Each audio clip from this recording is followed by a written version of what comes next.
ሌላው የሀገራችን የጸጥታ ሁኔታ ይመለከታል። በአንጻራዊነት እየተሻሻለ እንደሆነ አምናለሁ። የተከበሩ ጠቅላይ ሚኒስትር፣ መቼም ስለ ጦርነት ለእርስዎ መንገር ለቀባሪ ማርዳት ነው። እርስዎም እንደሚሉት እኔም የማምንበት 2 ዓመት ከምንዋጋ 20 ዓመት ብንወያይ ይሻላል። ከቅርብ ጊዜ አንዳንድ አባሎቻችሁና አመራሮች ሀገራችን ፍጹም ሰላም ናት ብለው ይናገራሉ። አንዳንዶቹ ጦርነት ድሮም ነበረ፣ አሁን ከመቼም ይሻላል ይላሉ። ህዝብ ለማሞኘት ይጥራሉ።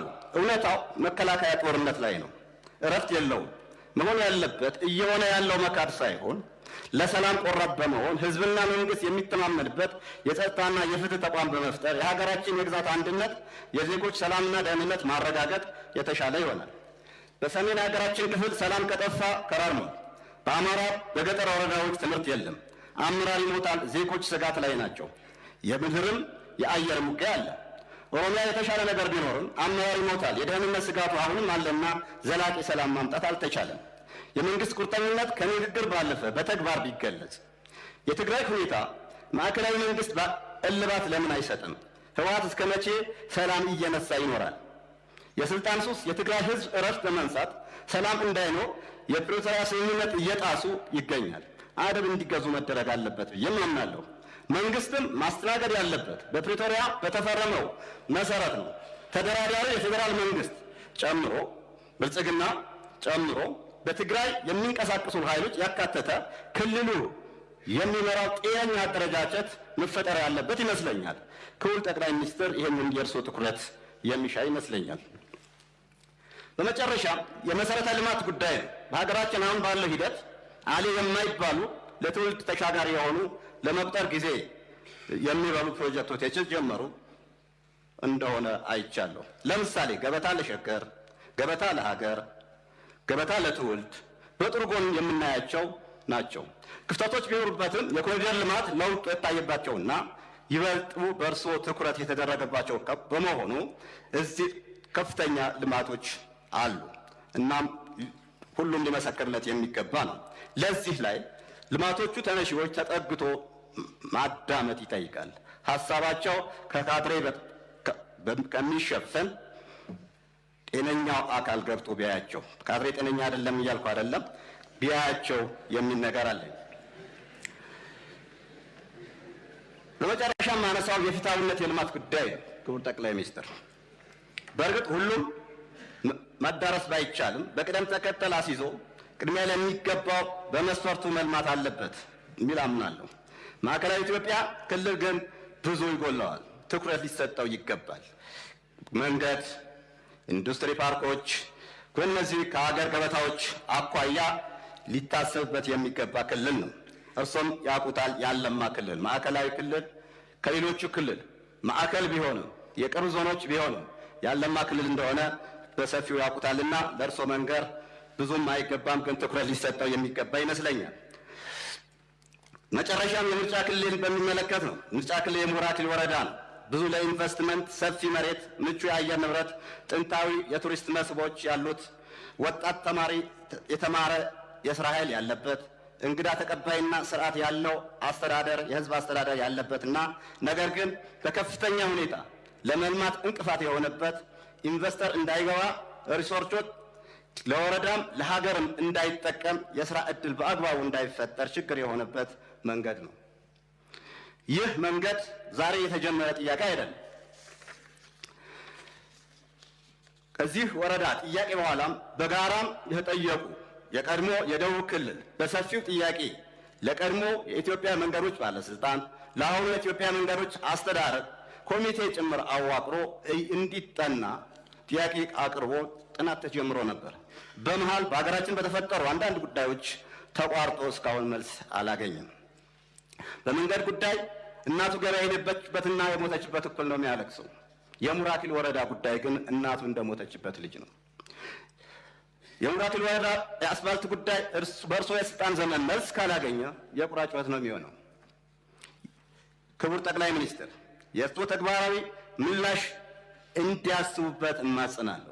ሌላው የከሬም መካከለኛ መስኖ ፕሮጀክት በወጣቶች የመስኖ ተጠቃሚነት ፕሮጀክት ተጀምሮ ብዙ መዋዕለ ንዋይ የፈሰሰበት የተፈጥሮ ሀብት ተመንጥሮ በአሁን በደለልና በናዳ እየተሞላ 85% በላይ የተጠናቀቀ ነገር ግን ያላለቀ ለኪሳራ እየተዳረገ ያለ ፕሮጀክት ነው። ይህ ለቆላማ መስኖ ሚኒስቴር ተደጋጋሚ ጥያቄ ብናቀርብም ምላሽ ያልተሰጠውና ትኩረት ቢደረግበት አመሰግናለሁ። የነበሩ ጠቅላይ ሚኒስትር ሀገር በቀል ኢኮኖሚ ሲታሰብ በሁሉም ዘርፎች ርብርብና ትጋትና ቆራጥ አመራር ይጠይቃል። በተለይ በግብርናው የሚሰጠው ትኩረት፣ ክትትል፣ ድጋፍ የአንበሳው ድርሻ ይወስዳል።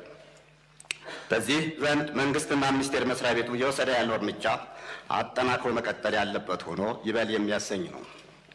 በተለይ የጠቅላይ ሚኒስትሩ ኢኒሼቲቭ ውጤታማ ናቸው ብዬም መናገር እፈልጋለሁ።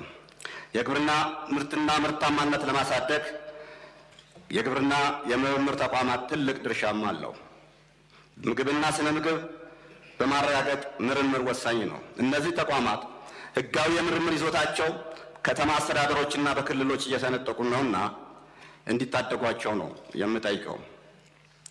ተመራማሪዎችም ማጥቃት የስራ ላይ ዋስትና እና ጥቅማጥቅማቸው ሊታሰብበት ይገባል።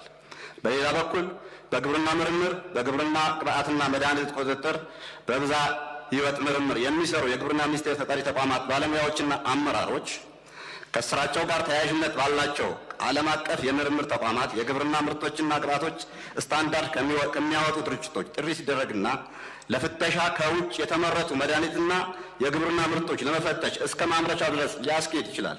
ነገር ግን ጉዞ ክልከላ ይደረጋል። በዚህም ምክንያት ማግኘት የሚገባንን እያጣን ነው። ክቡር ጠቅላይ ሚኒስትር፣ ይህ በእነዚህ ብቻ ሳያበቃ የዲፕሎማት ፓስፖርት ያላቸው ጭምር እንዳይወጡ እየተከለከለ ነውና ይህንን ክቡር ጠቅላይ ሚኒስትር እንዴት ያዩታል? በመቀጠልም አነሳው የቁጥጥር ተቋማት አወቃቀር ነው። እነዚህ ሬጉላቶሪ የሆኑ መስሪያ ቤቶች በነጻነትና በተሰጣቸው ስልጣን መሰረት በሙሉ አቅማቸው እየሰሩ ነው የሚል እምነት የለኝም። ምክንያቱም የስልጣን ግጭት ስላለ ተጠሪነታቸው ለሚኒስትሮች ስለሆነ፣ ለምሳሌ ምግብና መድኃኒት ቁጥጥር ባለስልጣን ተጠሪነቱ ለጤና ጥበቃ ሚኒስቴር ነው። ሚኒስትሩ ሊቆጣጠር አይችልም። ምክንያቱም እዚህም ጋር የጥቅም ግጭት ስለሚፈጠር። የኢትዮጵያ ነዳጅ ቁጥጥር ባለስልጣን ተግባሩ በቁጣው እየሰራም አይደለም። ምክንያቱም በንግድና ቀጠናዊ ትስስር ሚኒስቴር ደፍሮ እየተቆጣጠረ ስላልሆነ። የነዳጅ ችግር የግብይት ችግር ነው። መንግስት የሚደጉመው በቢሊየን ነው። እጥረትም የለም።